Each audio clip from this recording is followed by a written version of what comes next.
Hopefully the audio in this is going to be okay. It's raining right now inside my garage. It's a steel building, so it tends to be a little noisy. Found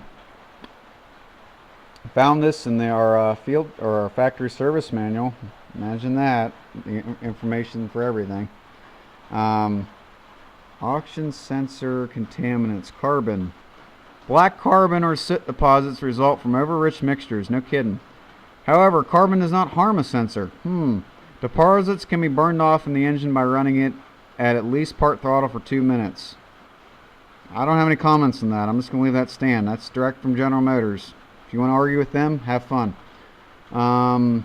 Certain RTV, silicones, RTV gasket material can give off vapors that contaminate oxygen sensors. The sand-like particles from RTV silica embed in the molecules of the sensor element and plug up the surface.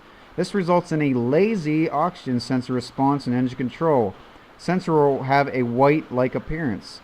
There's also a possibility of silica contamination caused by silicon in the fuel. Careless fuel handling practices with the transport containers can result in unacceptable concentrations of silicon in the fuel at the pump. There's also a possibility of silica contamination caused by silicon in lubricants used to install vacuum hoses on fittings.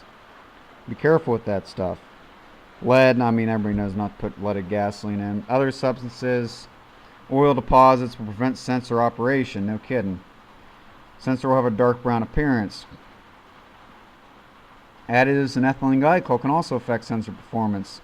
This produces a white-like appearance. If antifreeze enters the exhaust system, you will likely encounter other, more obvious symptoms of cooling system troubles. So, yeah, oxygen sensors. Interesting. Another thing I'm going to read here to you. The Tech 1 has several positions that will indicate the state of exhaust gases, oxygen sensor voltage, short-term fuel trim, and long-term fuel trim. Normal Tech 1 voltage varies between 10 millivolts to 1000 millivolts, 0.01 and 1 volt, while in closed loop. DTCs 13 and 63 will set in 1 minute if voltage remains between 350 millivolts and 550, but the system will go in open loop in 15 seconds. The ECM self-diagnostic circuit looks for trends in oxygen sensor voltage. If a trend is detected, the mill service engine soon comes on. A rich exhaust tend to cause the sensor to stay above 600 millivolts for too long. This sets DTC 45 or 65. Lean exhaust causes voltage to stay below 300 millivolts for too long. This sets DTC 44 or 64. If voltage stays between 300 and 600 millivolts for too long, the ECM sets DTC 13 or 64. This indicates an open oxygen sensor circuit. Again, GM words, not mine.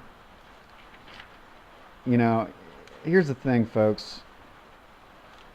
All the information you really need to know to diagnose a vehicle is in the service manual. If you don't have one, you're going to find it unless you really know this stuff by the back of your hand and you know the systems, good luck. You're going to be flying blind.